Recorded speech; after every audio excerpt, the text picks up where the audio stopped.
Day 9, Monday, October 31st. Genesis 9. Genesis 9 1-29 NKJV. So God blessed Noah and his sons, and said to them, Be fruitful and multiply, and fill the earth. And the fear of you and the dread of you shall be on every beast of the earth, on every bird of the air, on all that move on the earth, and on all the fish of the sea. They are given into your hand. Every moving thing that lives shall be food for you. I have given you all things, even as the green herbs. But you shall not eat flesh with its life, that is, its blood. Surely for your lifeblood I will demand a reckoning. From the hand of every beast I will require it, and from the hand of man. From the hand of every man's brother I will require the life of man. Whoever sheds man's blood, by man his blood shall be shed, for in the image of God he made man. And as for you, be fruitful and multiply, bring forth abundantly in the earth and multiply in it. Then God spoke to Noah and to his sons with him, saying, And as for me, behold, I establish my covenant with you and with your descendants after you, and with every living creature that is with you, the birds, the cattle, and every beast of the earth with you, of all that go out of the ark, every beast of the earth. Thus I establish my covenant with you. Never again shall all flesh be cut off by the waters of the flood.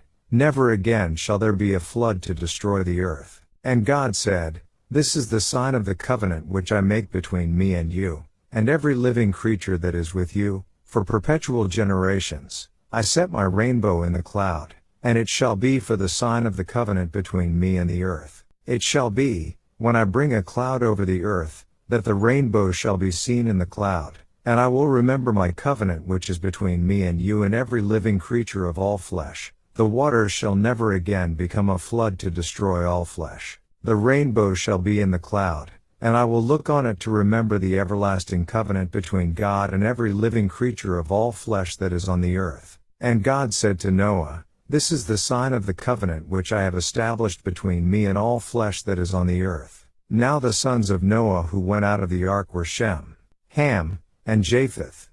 And Ham was the father of Canaan. These three were the sons of Noah, and from these the whole earth was populated. And Noah began to be a farmer, and he planted a vineyard. Then he drank of the wine and was drunk, and became uncovered in his tent. And Ham, the father of Canaan, saw the nakedness of his father, and told his two brothers outside.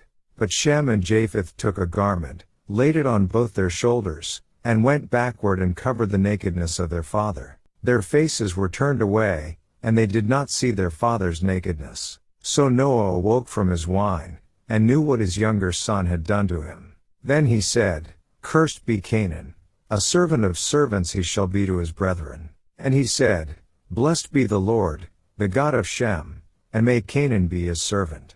May God enlarge Japheth, and may he dwell in the tents of Shem, and may Canaan be his servant. And Noah lived after the flood 350 years. So all the days of Noah were 950 years, and he died. Daily Deep Dive. Verse 1, This is the third time now in the Bible we see God blessed, and all three times is in conjunction with being able to reproduce and increase in numbers. First to birds and sea life, second to man and wife, and now to Noah and his sons. Verse 3, Regarding whether this is the first time man is allowed to eat meat and were previously only vegetarians, I will include the USEED.org BRP response. Some seize on this as proof that men were supposed to be vegetarians before the flood. However, Abel sacrificed an animal and, as Leviticus shows, parts of sacrifices were eaten. Moreover, the Apostle Paul later explained that some animals, those the Bible designates as clean, see Leviticus 11, Deuteronomy 14, were created to be eaten, 1 Timothy 4:3-4. Indeed, we already saw the distinction drawn between clean and unclean, i.e., edible and inedible, animals before the flood in Genesis 7. Why would there have been a distinction at that time if animals were not then eaten?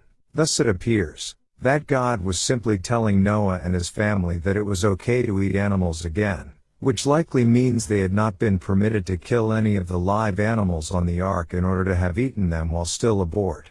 Perhaps that would have depleted some species before they had a chance to amply multiply after the flood. Verse 4, we have the prohibition to eating blood. In Leviticus 17:11 we are told, "For the life of the flesh is in the blood, and I have given it to you upon the altar to make atonement for your souls, for it is the blood that makes atonement for the soul."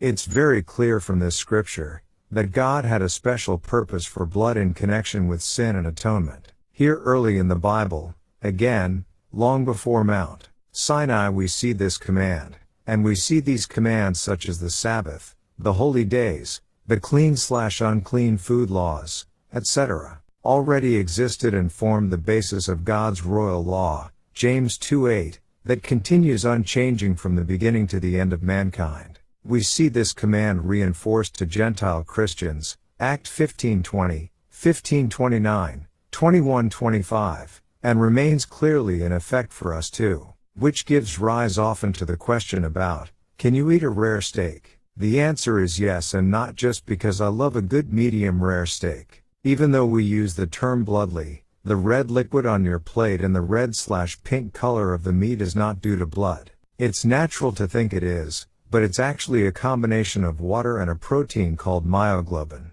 Myoglobin has the job to transport oxygen through your muscles. Myoglobin looks red on your plate because, like hemoglobin, the iron in myoglobin turns red when exposed to oxygen. The longer it's left out, the meat turns from red to brown. Supermarkets will actually treat meats at times in order to keep them red longer. So the long and short of it, even a completely rare steak, tartare, does not contain blood. Animals and fish should be bleed after killing them in order for their blood to drain from their systems. V6 is a reminder to us of the value God places on every human being, because each and every one was made in God's image and has the potential to be family members. This knowledge must have an impact on how we deal with all people, even when they may be difficult or choosing a way of life that goes contrary to God's instructions. The UCG Bible Reading Program states the following about the rainbow: God also established a special covenant with man, promising never to send a universal deluge again.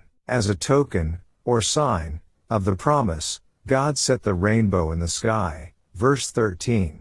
The Hebrew word translated set is Nathan, meaning give. This has led some to suggest that the rainbow had never been seen before. If this suggestion is true, it would mean that God either modified the laws of physics governing optics, for a rainbow is just the product of the refraction of light through the medium of airborne water droplets, or that he altered the atmosphere of the earth, perhaps by removing some kind of upper vapor canopy that formally altered the character of the light reaching the earth's surface. Such a vapor canopy may help to explain the rain of 40 days and 40 nights when the windows of heaven were opened, Genesis 7:11-12. And this may have constituted the waters which were above the firmament in Genesis 1:7. And at the end of this chapter we see, even here early in the Noah family tree, one particular son and family line already go off the path and begin a series of choices that will eventually develop into a number of empires that go against God. We'll discuss this more tomorrow on day 10. I'll again paste from the UCG reading program. Some decades after the flood, time enough for Noah's sons to father their own sons and for these grandchildren to grow up, Noah became a husbandman, growing grapes and making wine. Then, when he drank the wine, he became intoxicated and fell asleep in his tent, whereupon, the Bible records, his nakedness was uncovered. This expression is used throughout Leviticus 18 to denote sexual relations. When Noah's son Ham discovered him, he told his brothers, who then covered their father. When Noah awoke, he learned of what happened and called forth a curse upon Ham's youngest son, Canaan. Why?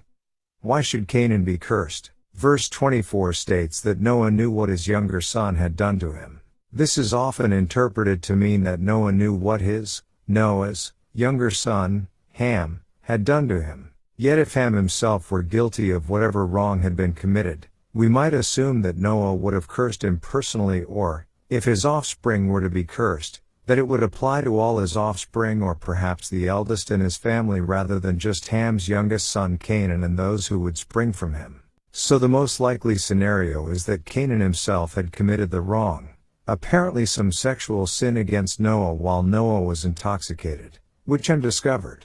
Thus verse 24 should probably be understood to read that Noah knew what Ham's younger son, Canaan, had done to him, particularly if we consider verse 23 as parenthetical. End.